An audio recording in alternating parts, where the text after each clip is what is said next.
All right, so I'm joined by my good friend again, Norman, CEO of Elevate. Today we're going to be talking about who should you be contacting on LinkedIn, Yep. since right now we have such a saturated market. Yep. Norman, let's get this thing going. So you've had a really good track record, both when you were in tech sales and right now, of reaching out to the right people. All right. I'm looking for a tech sales job right now. I'm fresh out Right. of a camp. Who do I look for? How do I get in contact with them? Yep. So first thing you need to think about if you're coming from a program, you've got some SDR experience, you're trying to break in, whatever the case may be, is you've got two different distinctions or levels of personas. So we call them ATL and BTL. This is above the line and below the line leaders. So basically, think of the line as the decision-making line. And the easiest way to think about this is who's ultimately going to sign off and be responsible for you is the above the line leader.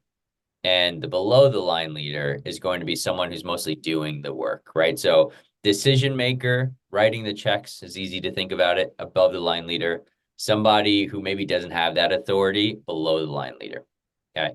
And so that's important because these are two different types of people, or two different types of personas, two different approaches you're going to have. But there's multiple titles within each category. Cool. So far with me? Awesome. 100%. So above the line leaders, think a lot of these titles are probably easy to think of, like vice presidents, directors, a CEO. And if you're searching directly for folks who would be in charge of salespeople, SDRs, BDRs, account executives, you're just going to tie sales to that name: VP of sales, director of sales, senior manager of sales. SDR manager is one that can be both ATL and BTL. So we'll talk a little bit about it. So But hybrid. these are director, managers, or senior manager for sure, director, vice president, sometimes manager, are all going to be roles that are going to be making final decisions, cutting the checks, if you will. They're the final decision maker. They're the most responsible, right? They oversee that team that would be hiring you. Your below the line leader are people who are likely in your position or maybe one step or two step of promotion above. So not much of authority. They're more doers right now if you're looking for entry level salespeople. And the way to think of them is they are your champions if you can start a relationship with them. So you're an SDR or you want to be an SDR, reach out to other SDRs, other BDRs. These are below the line leaders, account executives, right? Sometimes SDR manager, and we can talk a little bit about that. But these are folks that when you approach them a little bit differently because you're trying to build a relationship with them so that they can advocate for you at that company.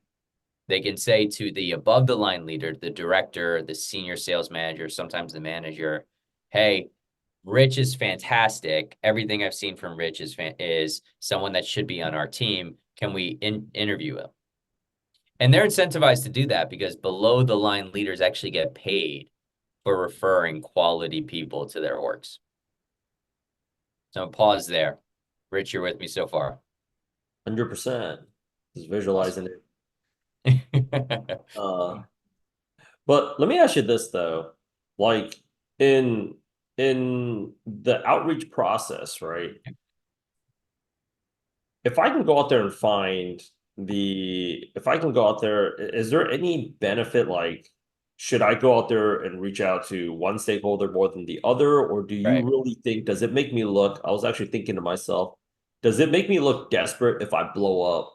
Like, I really, we have the fanatics here that are like right. our one testimonial where he got into HubSpot. He really wanted HubSpot, and then he got into Salesforce. So I Yep. guess he was just a CRM geek, right? I was actually Yeah. just thinking to myself, Brandon. did it make me look Yeah. desperate if I like, man, I'm such a fanboy of this like one company for me to blow up both above the line and bottom of the line?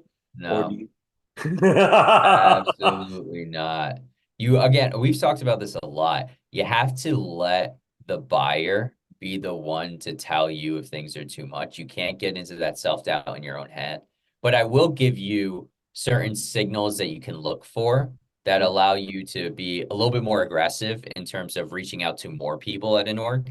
So it's really the difference between types of orgs. So when you are in tech sales in these roles like an SDR or an account executive, you're usually set up between up to three different types of organizations. These are your types of buyers. SMB, small, medium-sized businesses. So you're talking about companies that have employee sizes usually less than 200, and they have revenue that's associated with that, maybe 1 million to 5 million to 10 million. Mid-market, so these are a little bit more mature companies. Think an easy way, 200 to 1,000 employees, 200 to 5,000, just depends on the company you work at. And then enterprise, 1,000 plus, 5,000 plus, 10,000 plus employees. It's kind of the easiest way to think about it. And so your approach as a salesperson is actually very different depending on what segment of companies you're supposed to be going after, SMB, mid-market, enterprise. You need to have the same mindset when you are applying for a job. So if your dream company is Facebook, which is an enterprise company, Right. Much that bigger. Facebook has over like 100,000 employees, I believe is probably accurate to say. Let's say it's 40,000, regardless. Versus an SMB company that might be really, really cool product or solution, but maybe has 20 employees, right? So the easiest way to think about this is if you have 20 employees and you copy and paste the same message, the same outreach to 10 employees out of 20, they're likely going to talk and they're likely going to say, hey, this person isn't really a solid salesperson. They're just good at spamming people. All right. Yeah. Whereas at an enterprise level, you can probably get away with reaching out to multiple people that are ATL and BTL folks with very similar messaging. Right. So the first thing you need to think about is like, what's the internal politics like? Is reaching out to multiple ATL or BTL leaders at an enterprise company something that's going to be respected versus writing the same sort of outreach at an SMB company where they might think that you're just a good spam artist and you don't really take any attention to your sales outreach. Right. So Mm, that's like number one is to think through. So to clarify there, like SMB world, you can reach out to multiple leaders, ATL, BTL, and I will talk about the different approaches, ATL versus BTL, but you want to be more personalized and you want to be more tailored in each message and each person you're speaking to. So a great example would be referencing each other. Hey, I reached out to this person about this, but I really want to get your thoughts on XYZ. What's the best way to break into sales or the best way to break into your team? So again, it doesn't feel spammy because you're talking about an ongoing relationship or conversation you might have.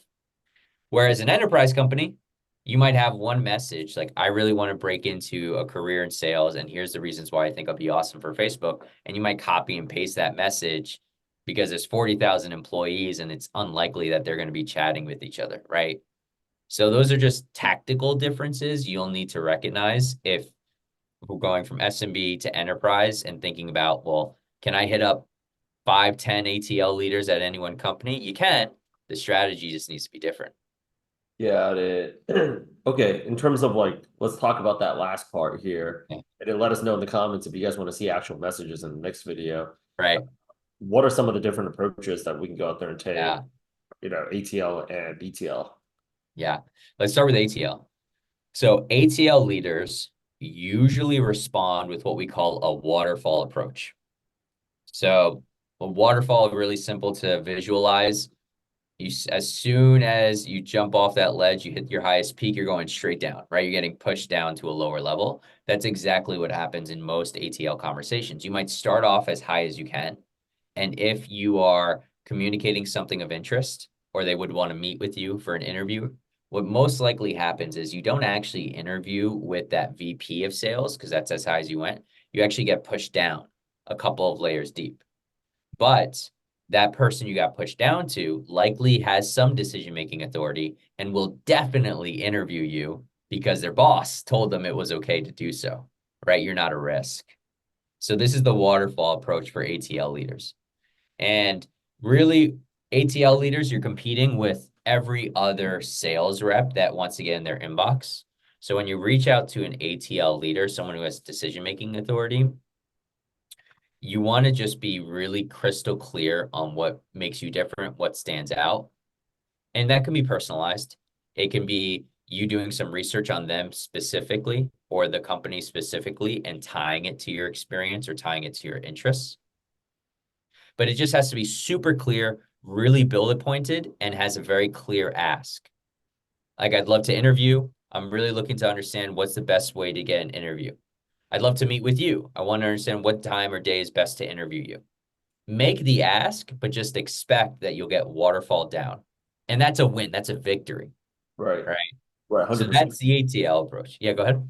No, 100%. I mean, Yeah. it's still a win. It's, you know, It's instead of, still a win. If you get yeah, pushed to the manager, congrats. That's your boss. right. And his boss or her boss told them to interview you. That's a huge win.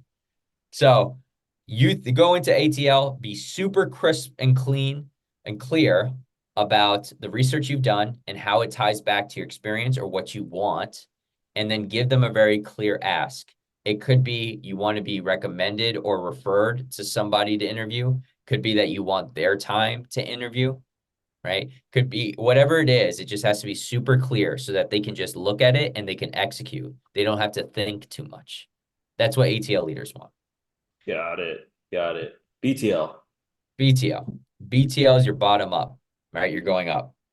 And these are champions. So what we're trying to do in a relationship with the champion is we're trying to evangelize them, which is a fancy way of saying get them really excited about you Mhm. so that they work for you in a company, right? So BTL leader is your peers. It's SDRs, BDRs. It's someone who's been promoted, is in a place you want to be, but isn't signing checks like an account executive. Or it could be that manager directly. And I'll spend a minute talking about that SDR manager, how it's either or.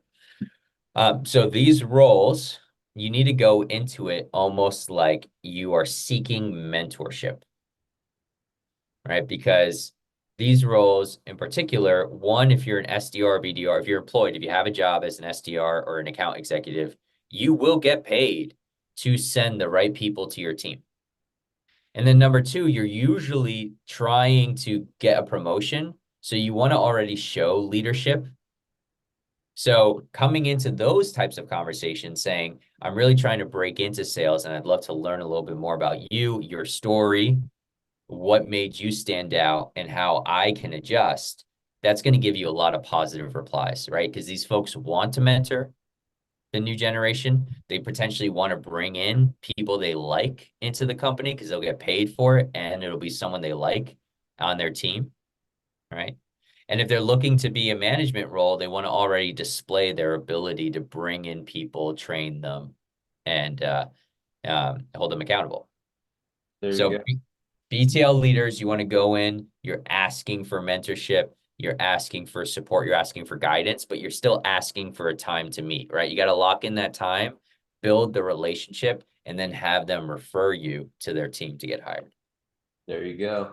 All right. So with that said, uh, absolutely don't just, I think the moral of the story is a few things that we can go out there and recap. Don't just go ahead and send over your resume and expect that there's going to be a response or Never. no response.